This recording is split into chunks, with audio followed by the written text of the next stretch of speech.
18살 고등학생 뉴스가 나왔습니다. 이 고등학생 이름이 임윤찬. 학생들이 뉴스에 나오는 경우가 있죠. 안 좋은 경우도 많이 있는데 좋은 경우예요. 이 학생이 세계적인 피아노 대회, 미국 반 클라이번 국제 피아노 콩쿨 이름이, 여기에서 우승을 한 거예요.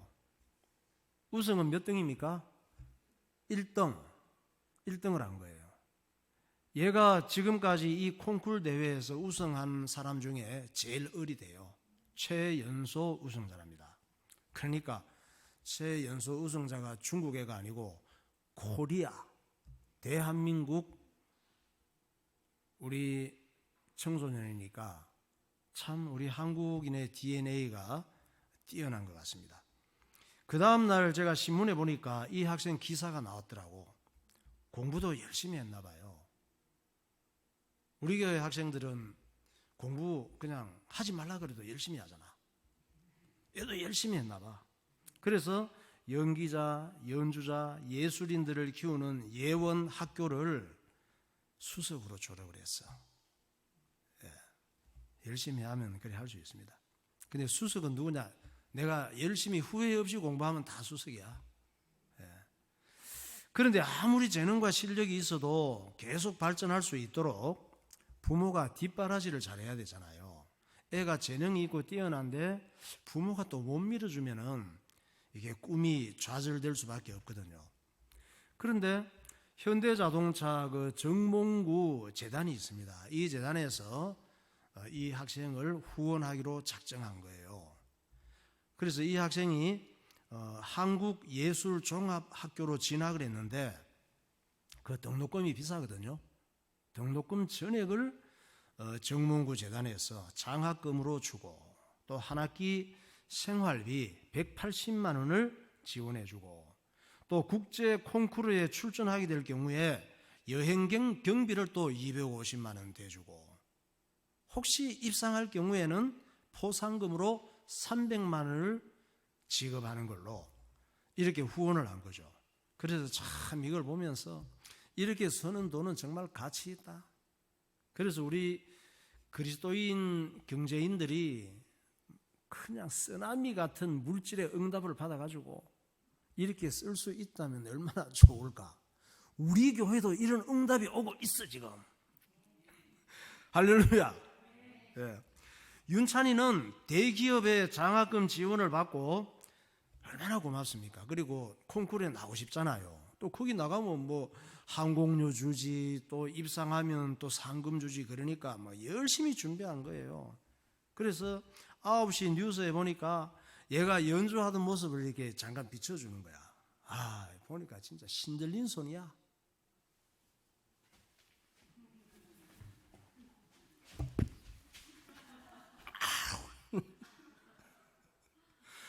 그냥 손이 안 보여. 막 일 치는데. 얘가 예선부터 사람들이 이야 얘가 우승할 것 아닌가 이렇게 생각했던 나이가 어리지만 참 그래서 연주가 끝나니까 모든 관객들이 앉아있다가 하나같이 다 일어나서 박수를 막 끝없이 막 쳐주는 거야. 그 연주 한번 보고 너무 감동이 되니까. 윤찬이는 콩쿠르에서도 1등 우승했는데 상이나 상금에는 또 별로 관심이 없더래요. 우리는 상금에 관심이 많잖아. 그런데 상금이 이것저것 해서 1억 4천만 원이나 돼. 그런데 얘는 별로 관심이 속으로 어떤지 모르겠는데 겉으로 그렇더래요. 그저 윤찬이 소원이 뭐냐 하면 상금보다 피아노를 남에게 지장받지 않는 산에다 갖다 놓고 피아노만 치고 싶다 그러더래. 그래서 참 얘는 피아노 치는 걸 좋아하는 학생인가 보다. 우리 교회 학생들도 그렇잖아. 뭐 서울대 가는 것도 좋지만 그거보다 난 공부 자체가 너무 좋아 이러고 공부하잖아. 얘가 상금이나 뭐 상 이런 것보다 산에 피아노 갖다 놓고 피아노만 치고 싶다는 거야. 참 자랑스러운 이 한국인 청소년이에요. 한번 볼까요? 임윤찬이. 예, 저 학생이에요. 지금 트로피 받고 또 메달을 걸고 포즈를 취했습니다. 저는 저 학생의 신들린 듯한 연주를 보면서 와, 세상에 이 고등학생이 피아노를 얼마나 쳤으면 저렇게 연주할 수 있을까 싶더라고. 제가 물론 타고난 재능이 있죠. 그런데 타고난 재능만 갖고 저렇게 될 수 있는 건 아니에요. 타고난 재능은 저 학생 말고도 많지. 재능이야. 그런데 저 학생은 피아노 연주에 미친 듯이 빠져서 한 거예요. 그러니까 성공하고 잘 되는 사람들은 특징이 있습니다. 타고난 재능이 다 있지, 윤찬이 말고도. 그런데 왜 저렇게 잘 될 수 있었을까? 특징이 있는데, 성공하고 잘 되는 사람들은 성공하고 잘 되는 습관이 있단 말이에요. 반대로 실패하고 망하는 사람들이 있죠. 실패하고 망하는 사람들, 이 사람들도 특징이 있습니다. 어떤 특징이냐? 실패하고 망하는 습관이 있어요. 습관이 뭐냐? 매일 실천하는 반복적인 행동이에요. 특히 우리 청소년들 같은 경우에는, 또 청년 학생들은 내가 매일 습관하는, 매일 반복하는 습관을 한번 생각해 봐. 어떤 습관을 어떤 행동들을 많이 반복하고 있는지, 그것이 내 미래에 굉장한 결과를 초래한다는 사실입니다. 성공과 실패라고 하는 것은 계속된 습관의 결과죠. 매일 내가 반복적으로 많이 하는 습관의 결과로 성공이 기다리고 있을 수도 있고 실패가 기다리고 있을 수도 있습니다. 한국이 낳은 세계적인 바이올리니스트 중에 정경화 씨가 있습니다. 이 정경화 씨는 지금 나이가 70이 넘었거든요. 그런데 몇 년 전에 독주회를 가졌습니다. 60대 후반에. 거의 70 됐을 때. 그런데 나이 70이 다 되신 할머니가 독주회를 가지는 것이 쉽지를 않아요. 정경화 씨 한번 볼까요? 바이올리니스트. 예.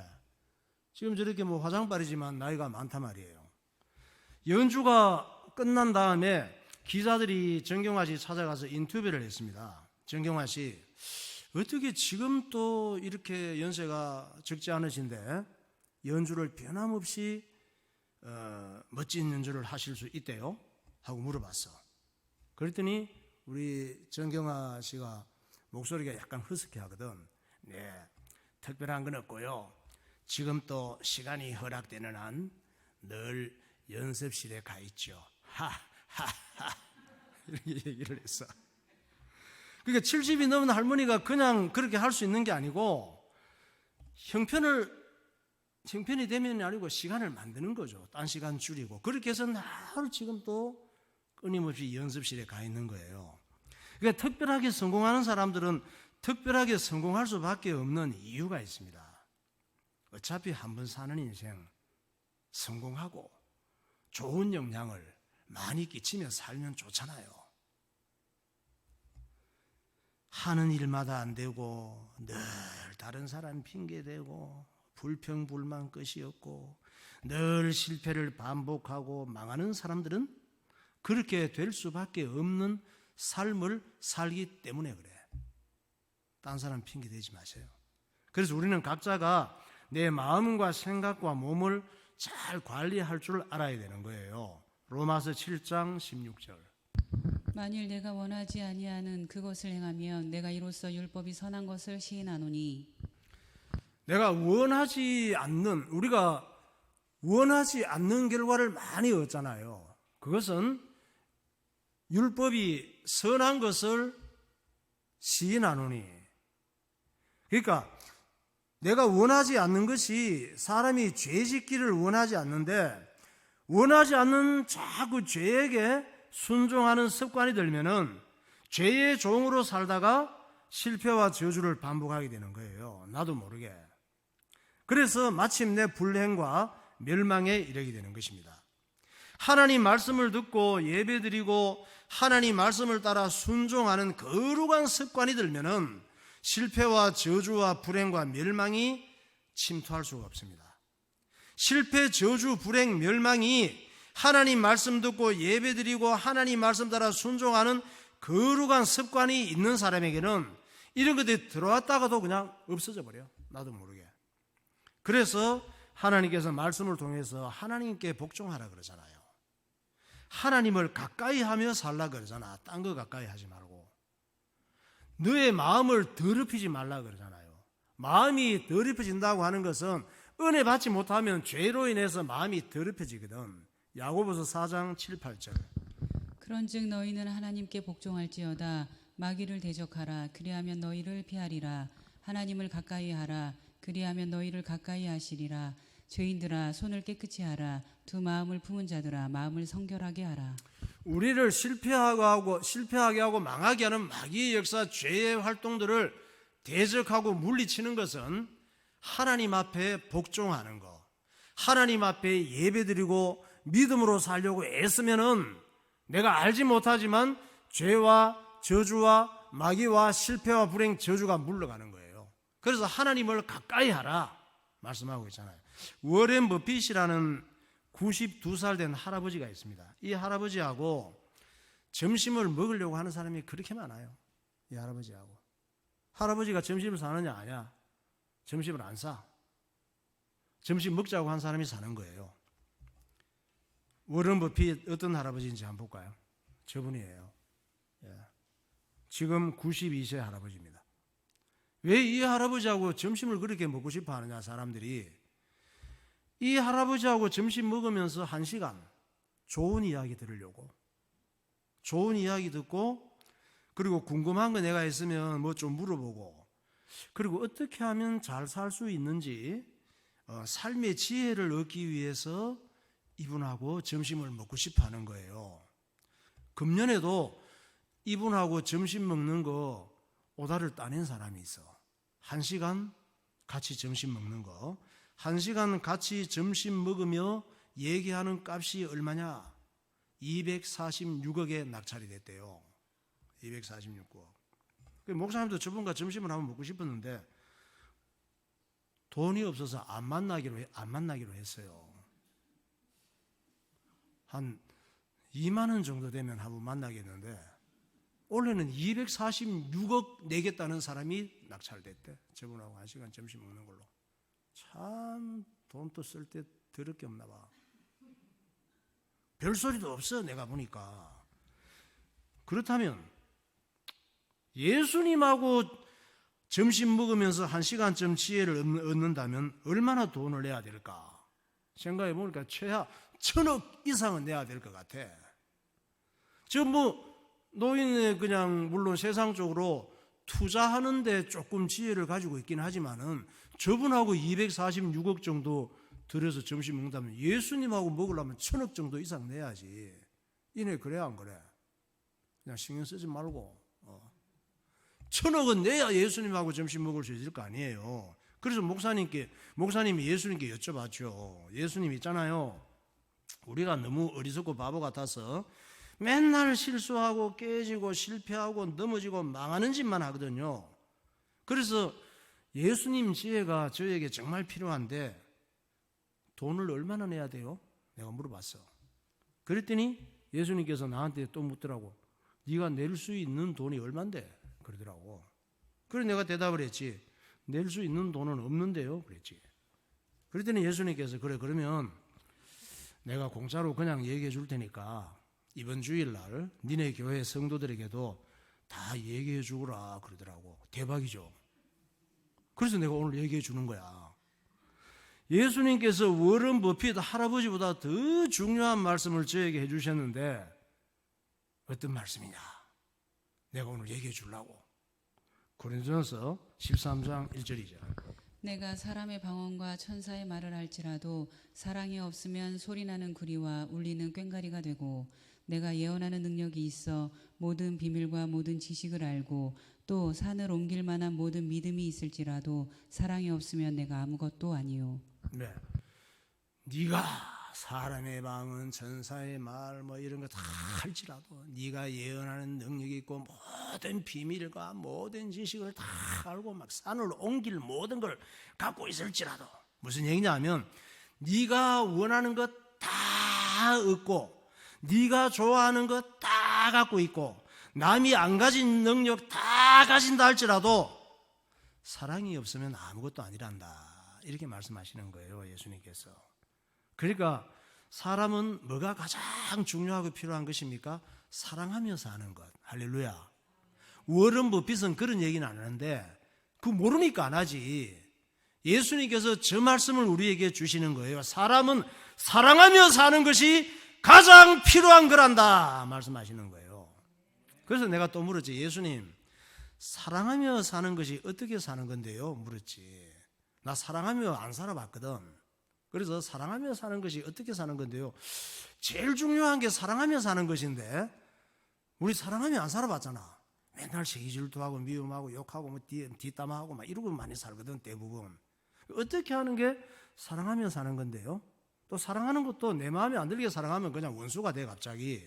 그래 물었더니 예수님께서 가르쳐 주시더라고.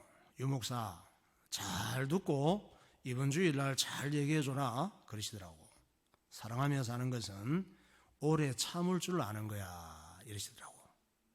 살다 보면 우리가 다른 사람에게 오해받을 때도 있고 억울할 때도 있고 답답할 때도 있고 참기 어려울 때도 있고 막 그렇잖아요.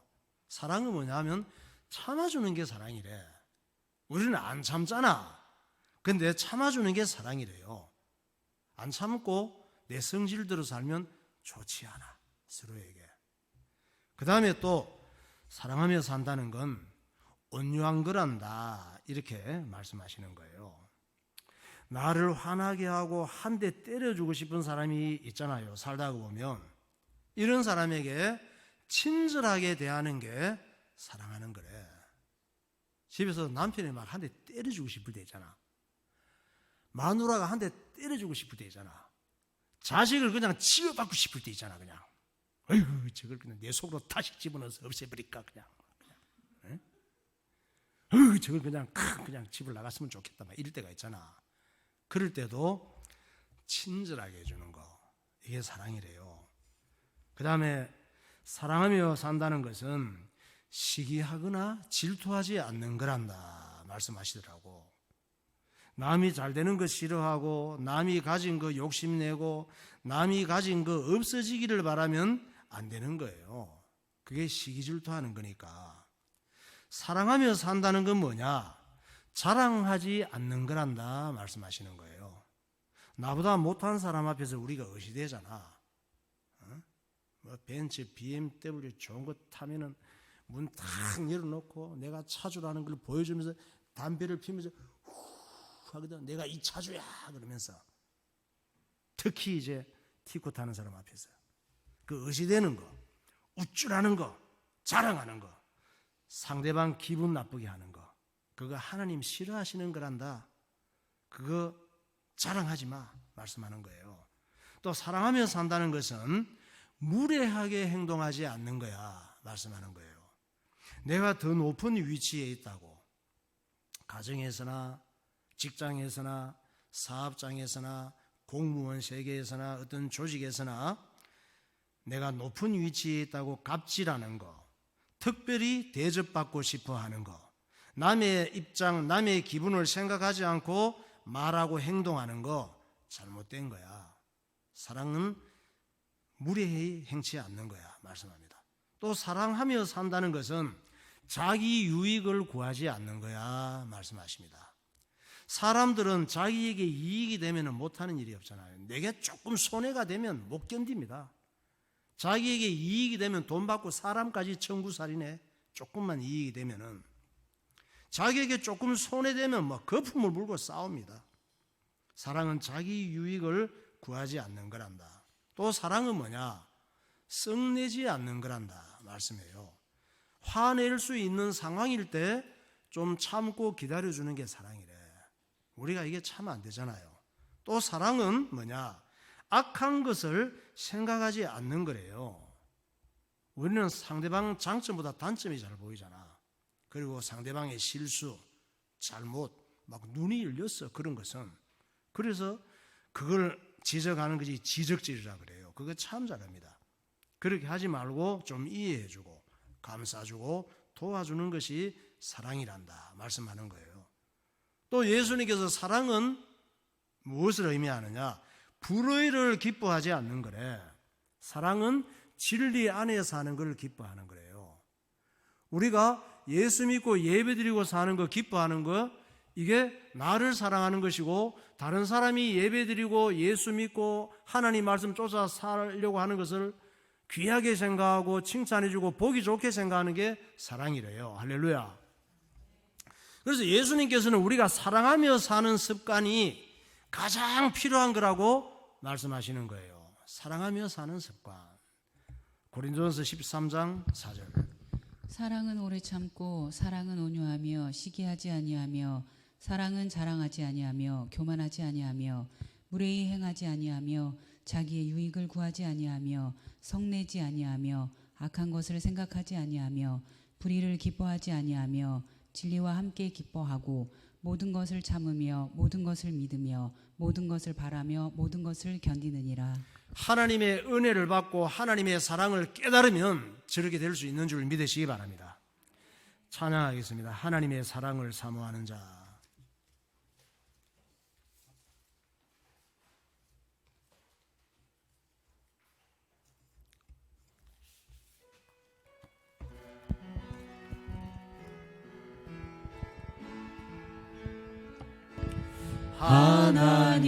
하나님의 사랑을 사모하는 자, 하나님의 평안을 바라보는 자, 너의 모든 것 창조하신 우리 주님이 너를 얼마나 사랑하시는지 하나님께 찬양과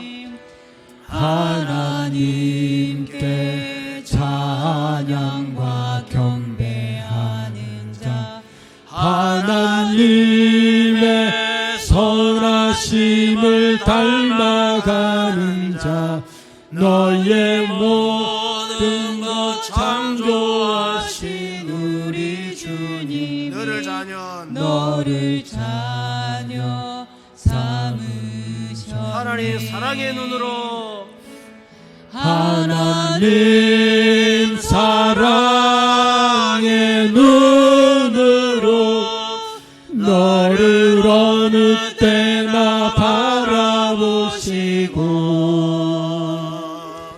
하나님 인자 않기로써 언제나 너에게 기울이시니 어두움에 밝은 빛을 비춰주시고 너의 작은 신음에도 응답하시니 너는 어느 곳에 있든지 주를 향하고 주만 바라볼지라. 하나님 사랑의 눈으로, 하나님 사랑의 눈으로 너를 어느 때나 바라보시고, 하나님 인자 함께로서 언제나 너에게 기울이시니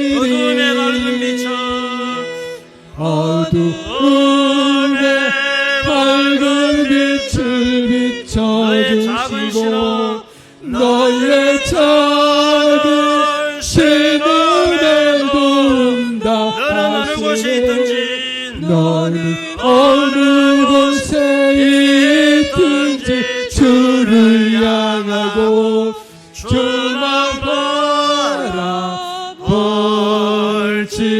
주만 바라볼지라.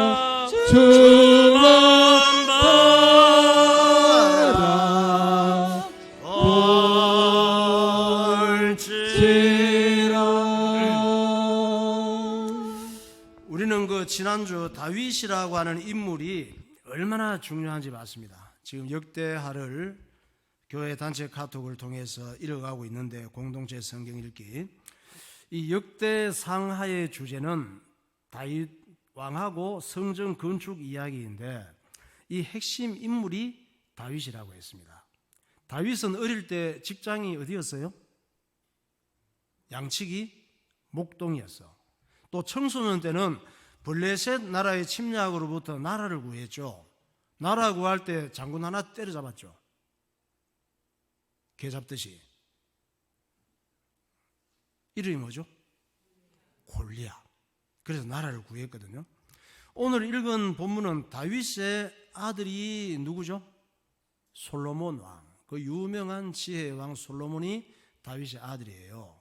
솔로몬 왕이 아버지 다윗의 뜻을 이어받아서 성전 건축을 시작했다고 기록이 되어 있습니다. 다윗은 자기가 성전을 건축하고 싶어서 진짜로. 그런데 하나님께서 너는 안 돼 그랬어요. 성전을 건축하고 싶고 능력이 된다고 건축할 수 있는 건 또 아니야. 근데 그 성전은 이런 성전하고 다릅니다. 그때 그 성전은. 그래서 하나님께서 왜 다윗이 성전 건축을 못하게 했느냐. 다윗은 사람을 너무 많이 죽였어.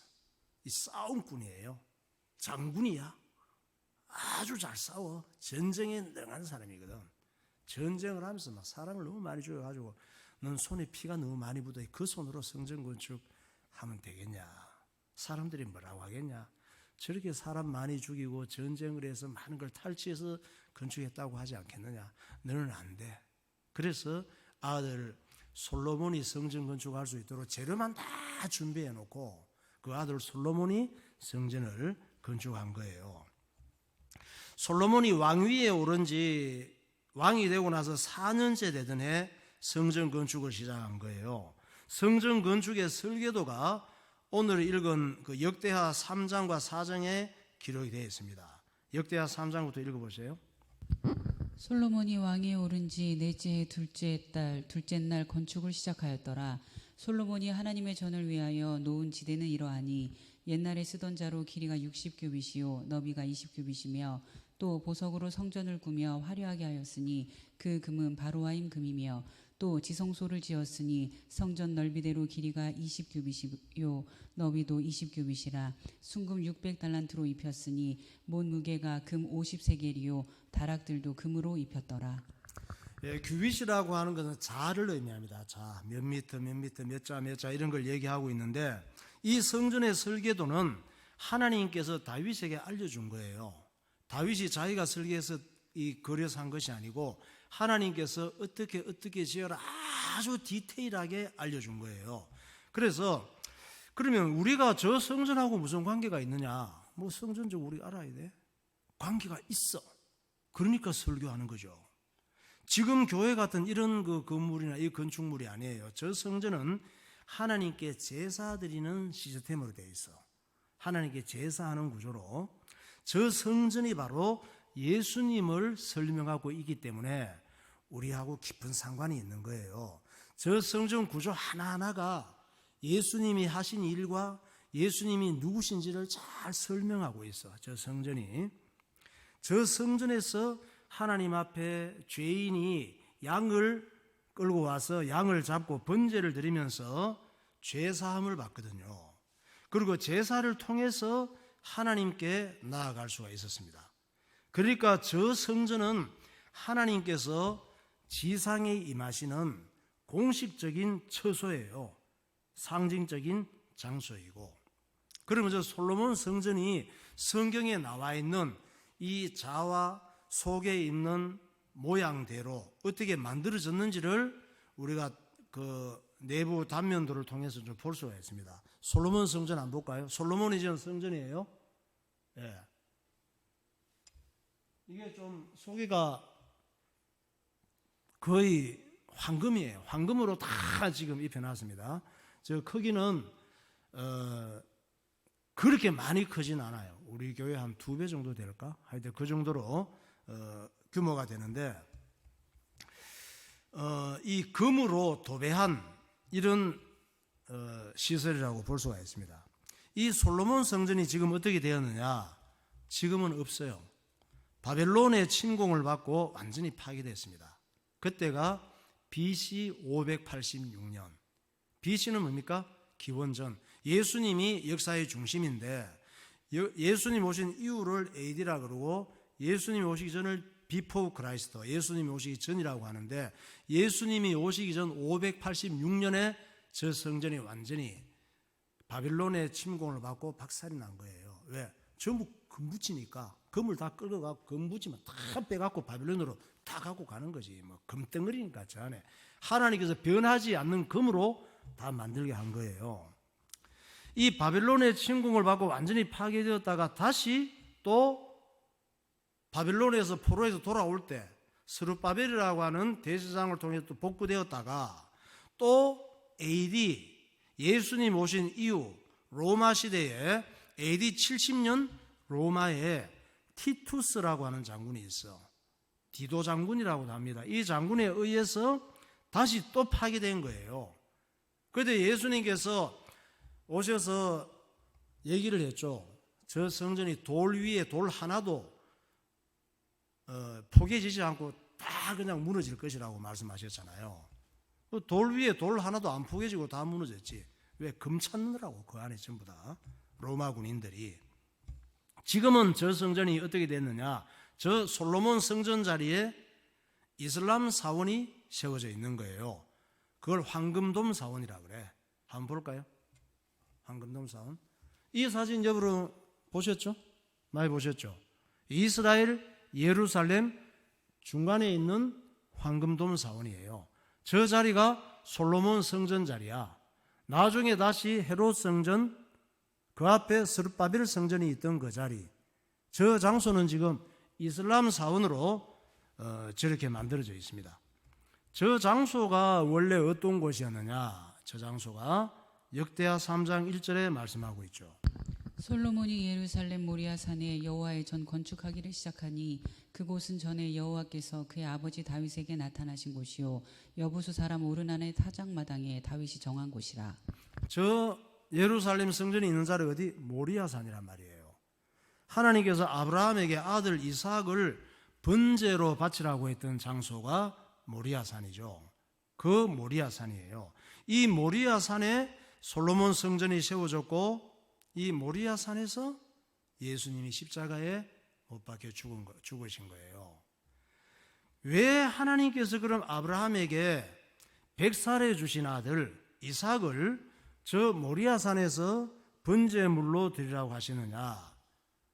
다 이유가 있어요. 100살에 아들 주실 때는 언제고, 또 저기서 번제물로 제사 드리라고 한 건 또 무슨 얘기야? 번제는 무시무시한 제사거든. 번제는 그 번제로 드리라고 한 거예요. 그것은 장차 인류 구원을 위해서 예수 그리스도를 보내시는 하나님의 심정을 아브라함도 좀 느껴보고, 100세에 얻은 이 외아들을 다 키워서 번제물로 드리는 아브라함의 그 아버지의 마음 어떻겠습니까? 아버지 마음을 알고 또 예수님을 이 땅에 보내셔서 저 번제물처럼 십자가에서 죽이시는 하나님의 사랑이 얼마나 큰 것인가를 아브라함이 좀 깨달으라고 100세에 어른 아들 이삭을 모리아산에서 번제물로 드리라고 한 거예요. 번제의 의미는 뭐냐? 죄는 그렇게 무섭다는 거지. 그냥 의미 없이 죄 짓는 것 같지만 우리의 죄의 대가가 저렇게 비참한 결과를 요구한단 말이에요. 죄는 그렇게 흉악하고 무서운 거예요. 해결되지 않으면은. 다행히 하나님께서 이삭 대신 양을 드릴 수 있도록 양 한 마리를 준비하셨죠. 그래서 아브라함은 자기 아들 이삭을 목을 따려고 하다가 그 급소를 찔러야 되거든. 찔러가지고 잡으려고 칼을 내리치는데 하나님께서 막 그만! 그러신 거야. 중단해! 네 마음을 알았어. 너는 진짜 아들을 죽인 거야. 그러면서 옆에 보니까 양을 준비해 놨으니까 이 양을 네 아들 대신 드리라고 한 거예요. 그 양이 바로 예수님을 상징하시는 거야. 그 양이. 그러니까 양이 바로 내 대신 나의 죄사함을 위해서 십자가에서 이 번제물이 되신 예수님을 예표하는데, 그러니까 아브라함은 준비된 양을 잡으면서 누구를 잡는 것 같은 느낌을 받았을까? 자기 아들을 잡는 느낌을 받았어요. 아들을 그렇게 잡았어야 되니까.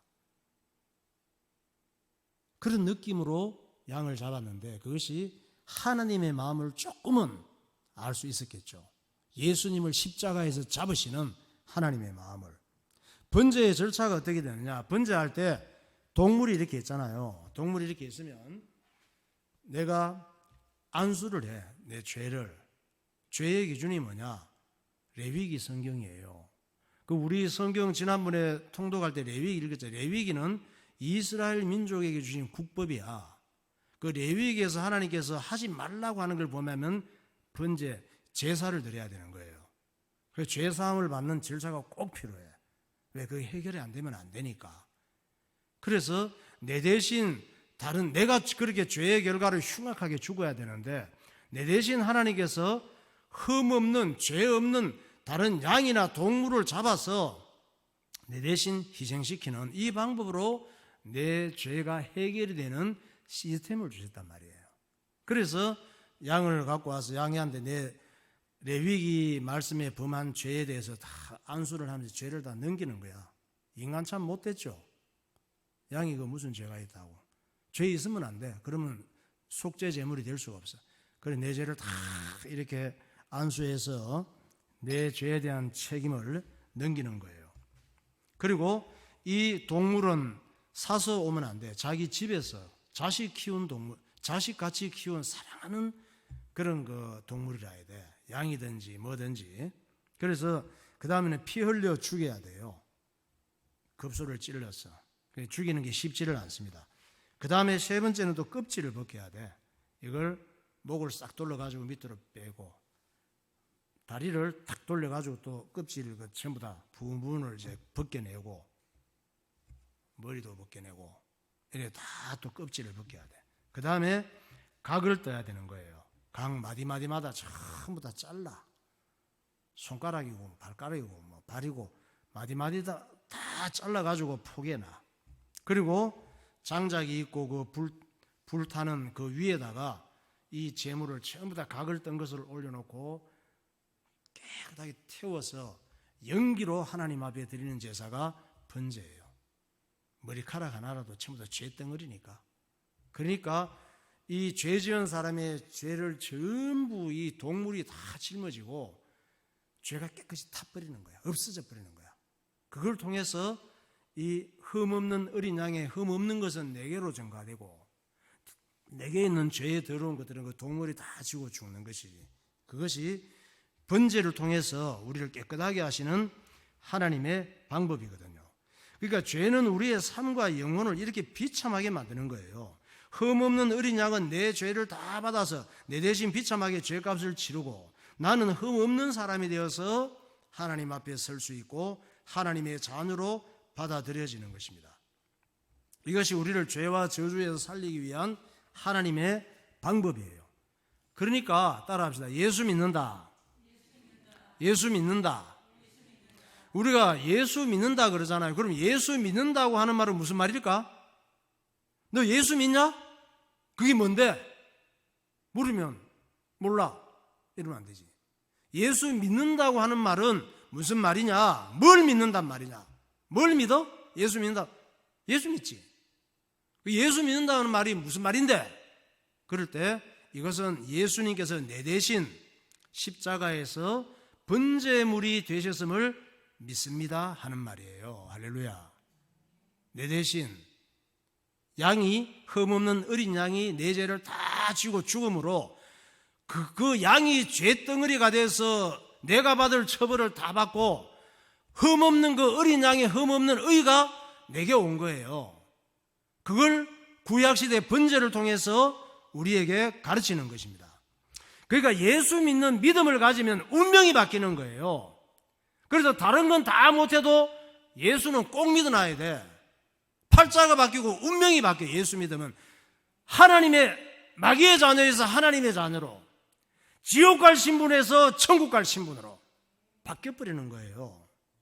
그 믿음으로 나의 모든 죄가 예수님께 전가되고 흠 없으신, 죄 없으신 예수님의 의가 내 것이 되는 거예요. 예수 믿는 순간. 할렐루야. 예수님은 죄가 없으신 분이거든. 그래야 제물이 될 수가 있지. 그래서 내가 믿는다는 것은 예수님께 내 모든 것을 증가시키는 걸 의미하고, 예수님께서 내 모든 걸 다 책임지고 십자가에서 번제물이 되신 거예요. 믿을 때 예수님의 의가 내 의가 되는 거예요. 나는 의인이 되는 것이고 하나님께서 양자로 입양이 되는 거예요. 그것이 하나님의 영적 과학이고 구원받는 시스템이란 말이에요.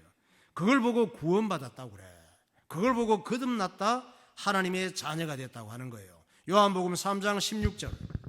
하나님이 세상을 이처럼 사랑하사 독생자를 주셨으니 이는 그를 믿는 자마다 멸망하지 않고 영생을 얻게 하려 하심이라. 하나님이 그 아들을 세상에 보내신 것은 세상을 심판하려 하심이 아니요 그로 말미암아 세상이 구원을 받게 하려 하심이라. 그를 믿는 자는 심판을 받지 아니하는 것이요 믿지 아니하는 자는 하나님의 독생자 이름을 믿지 아니하므로 벌써 심판을 받은 것이니라. 예수 믿고 살 수도 있고 안 믿고 살 수도 있죠. 안 믿는 사람은 심판받은 상태야.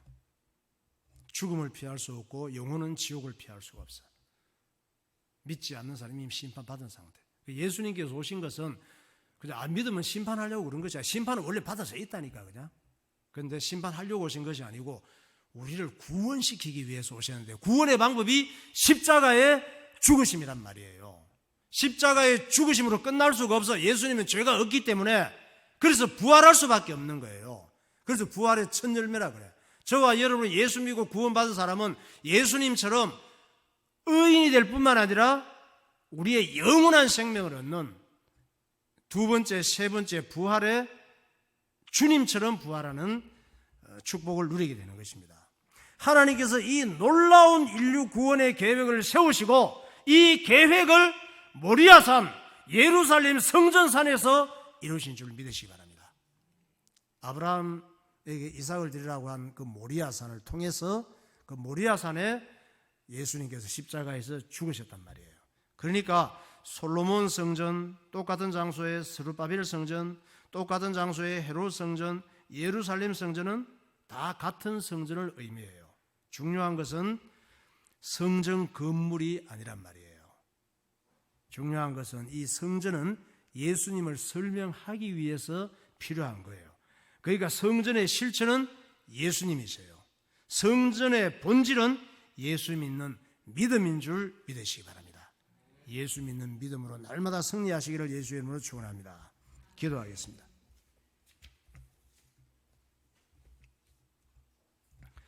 사람은 매일 실천하는 반복적인 행동에 따라서 인생의 결과가 달라집니다. 어떤 사람은 점점 좋아지는 습관으로 살아가고 어떤 사람은 점점 나빠지는 습관으로 살아갑니다. 우리는 모두가 자기의 마음, 생각, 몸을 지혜롭게 관리할 줄 알아야 합니다. 하나님께서는 죄의 종으로 살지 말고 하나님의 말씀을 순종함으로 거룩한 습관을 가지라고 말씀합니다. 무엇보다 중요한 것은 사랑하며 사는 삶입니다. 하나님께서 독생자 예수 그리스도를 이 땅에 보내신 것은 우리를 끔찍하게 사랑하시기 때문입니다. 우리는 하나님의 사랑을 배우고 그 사랑으로 행복해야 합니다. 하나님께서는 믿음의 조상 아브라함에게 백세에 얻은 독자 이삭을 모리아산에서 번제로 드리라고 명령하셨습니다. 그 모리아산에 성전이 세워졌고 그 모리아산에서 성전의 실체이신 예수님께서 번제물이 되셨습니다. 하나님 아버지 십자가에서 번제물이 되신 예수님을 믿는 믿음으로 날마다 하나님께 영광 돌리는 삶을 살게 하옵소서. 통성으로 기도하겠습니다. 할렐루야. 거룩하신 하나님 아버지, 은혜를 감사합니다. 오늘도 우리 생각이 은혜를 받고 훌륭해지게 하시고 하나님이 기뻐하시는 거룩한 습관을 가지게 하여 주옵소서. 서로 사랑하는 마음을 허락하여 주옵소서. 사랑하며 살게 하여 주옵소서. 주님의 사랑을 본받아가게 하여 주시옵소서. 하나님께서 예수 그리스도를 이 땅에 보내실 때에 모리아산 예루살렘 성에서 십자가에 못 박혀 죽으심으로 우리의 구원을 이루어 놓으셨는데 이 구원의 은혜가 얼마나 놀랍고 감사한지를 날마다 깨닫게 하여 주시고 하나님 앞에 영광을 돌리는 축복의 삶이 되게 하시며 죄의 결과가 얼마나 무서운지 발견하고 살게 하여 주옵소서. 이번 한 주간도 성령으로 충만하게 하시고 하나님께 영광이 되게 하여 주옵소서. 승리하는 삶이 되게 하옵소서. 예수 잘 믿고 살게 하여 주옵소서. 예수님 이름으로 기도하옵나이다. 하나님 아버지, 내 인생이 머리끝부터 발끝까지 소망이 없는 죄로 얼룩진 삶인 줄도 알지 못하고 방황하며 살면서도 방황하며 사는지도 모르고 불행과 저주 가운데 살면서도 내 인생이 불행과 저주 가운데 사는 줄도 모르고 살다가 영원히 어느 날 후회하고 멸망할 수밖에 없는 우리들에게 하나님 말씀을 통하여 우리의 생각이 거룩해지게 하시고 습관이 거룩해지게 하시고 우리의 삶의 말과 행동들이 거룩하게 되어서 주님을 닮아가며 하나님 보시기에 좋은 삶으로 새로워져 갈 수 있도록 은혜 주심을 감사합니다. 예배를 통하여 중요한 사실을 깨닫게 하여 주셔서 죄를 진단할 수 있도록 인도하시고 죄가 우리의 인생을 얼마나 파괴시키며 우리의 결과를 얼마나 비참하게 멸망시키는가를 알게 하여 주시고 번제의 결과가 죄의 결과임을 알게 하심을 감사합니다. 우리가 번제물처럼 이 땅에서 비참하게 멸망하고 영원한 지옥 멸망에 처할 수밖에 없었지만 하나님께서 예수 그리스도를 통하여 십자가에서 번제물이 되게 하시고 나의 모든 죄가 예수 믿을 때에 예수께로 전가되어서 예수님의 흠없는 의가 내 의가 되게 하시고 이제는 그 믿음으로 하나님의 자녀가 되고 천국 백성이 되는 신분이 되어서 이 땅에서 예배드리며 하나님의 복을 누리며 살다가 영원한 천국에 들어갈 수 있는 천국 백성 되게 하여 주심을 감사합니다. 이 은혜로 인하여 날마다 기쁨이 있게 하시고 세상을 이기며 선한 일에 귀하게 쓰임받는 주의 백성들 되게 하여 주옵소서. 예수 그리스도 이름으로 기도하옵나이다. 아멘.